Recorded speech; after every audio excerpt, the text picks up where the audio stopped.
Assalamualaikum warahmatullahi wabarakatuh. Hai semua, perkenalkan aku si Kusdiani. Aku mau membacakan cerita anak berbahasa Sunda dengan judul Mardu Bisa Ngapung.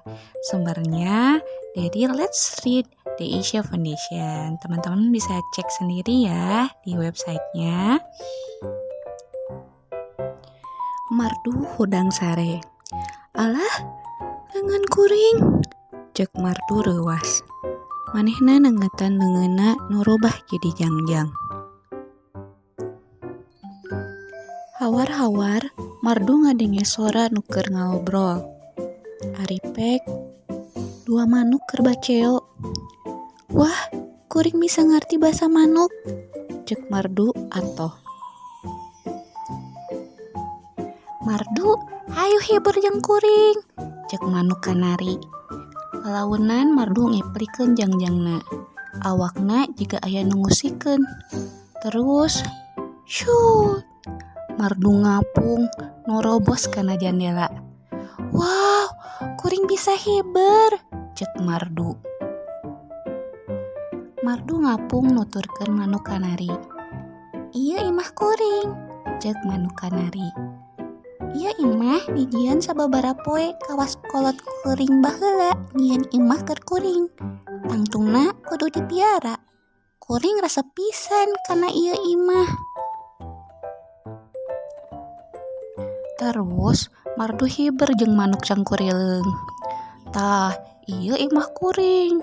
Kuring resep pisan. Meunang hese capek kuring nyieunna. Kawas kolot kuring nyieun imah keur kuring. Kuring nganuhunkeun ka aranjeunna. Terus Mardu ngapung jeung manuk piit. Bagea datang di imah kuring, cek manuk piit. Indung kuring ngajarkeun ieu imah ku jukut-jukut garing nu dientep hiji-hiji. Sanajan jauh kuring ngapung, kuring sok inget ka ieu imah.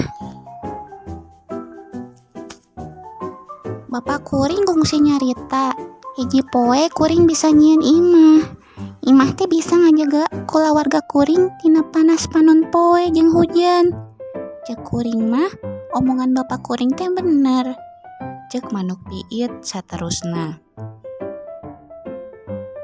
Ayeuna giliran manuk japati nu ngajak ngapung. Tah, ieu mah imah kuring.